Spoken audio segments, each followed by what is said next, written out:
Hello students, in the last lecture we have seen about what is a shell, what is a kernel and the Linux file system. Okay, so we have done with the foundation of Linux operating system. Today we shall see some commands related to Linux operating system.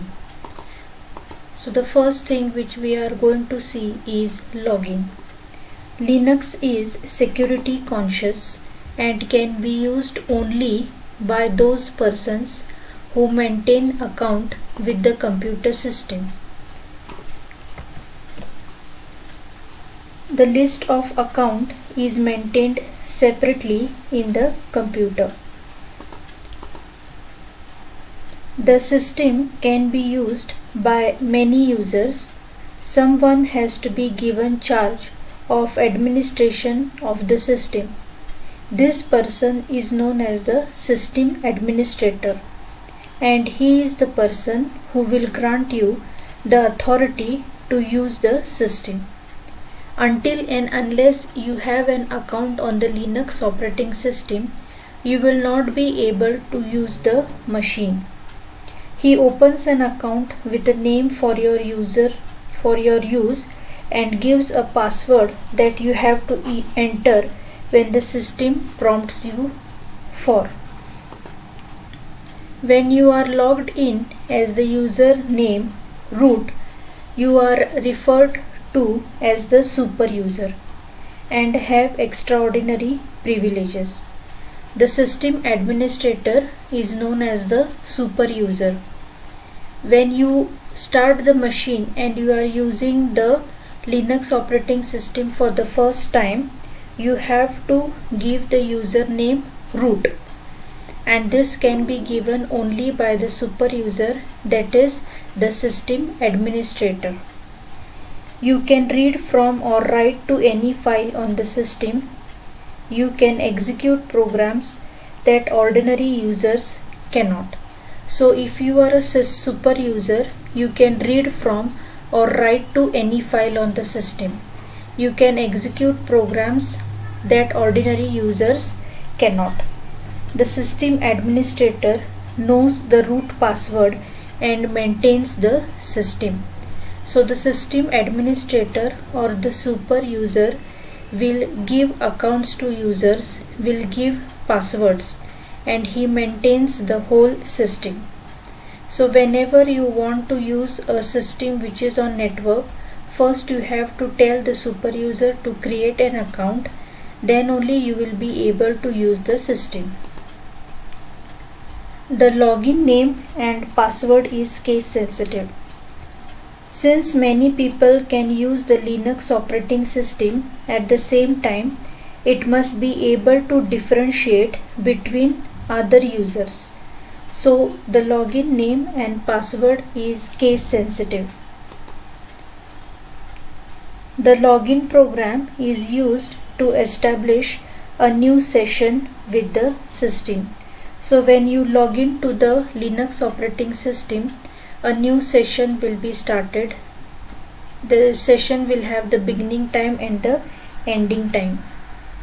When you log into a Linux system, Linux views you as having a particular identity which includes your username, group name, that is each user will be having a username and he will be allocated to one particular group.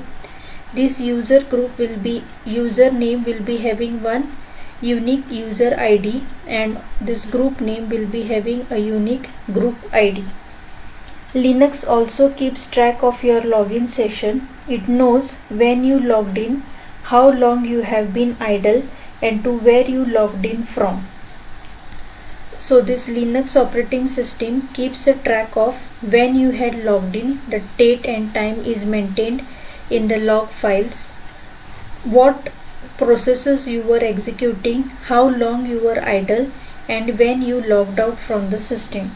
All the details are maintained in the log files of the Linux operating system.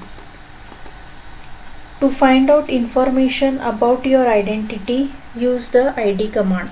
So if you want to know your details of authentication, you can give at the prompt the ID command. Type in ID and press enter. You will get such type of information. So in this you can see that your username is Chris and your user ID is 501. You belong to the sales group and your group ID is 105. So this is the way you will be able to see your identity on the Linux operating system. The username is an identifier. It tells the computer who you are. A password is an authenticator. Same ways as you have a username for your email address or your Instagram account or your Facebook account, same method is used over here in the Linux operating system. You will be having a username and a password. Standard Linux usernames may be between 1 to 8 characters long. Within a single Linux computer, user names must be unique. Linux passwords are also between 1 to 8 characters long. Usernames can be any sequence of characters. So the rules which we follow in C and C++ programs for variable names, same rules we are going to follow over here to give usernames and password. So before moving on to the logout, the login program is used to establish a new session with the system. It is normally invoked automatically by responding to the login prompt on the user's terminal. Login is used when signing on to a system. The user is then prompted for the password. Your user and group ID will be set according to their values, the appropriate field in the password entry. It can be used to switch from one user to another at any time. If an argument is not given, login prompts for the username. So every person who uses a Linux computer should have an own account. An account is identified by a user ID, which I have told you previously. Every user will have a UID that is associated with one or more usernames or account names.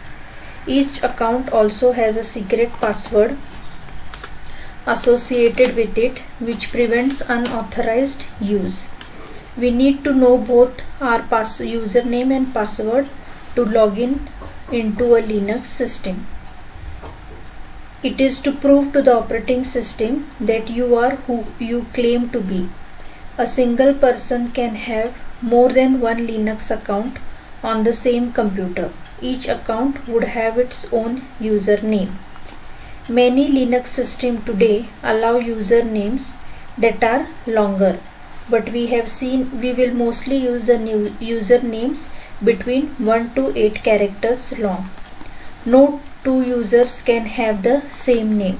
Remember this, that no two users can have the same name.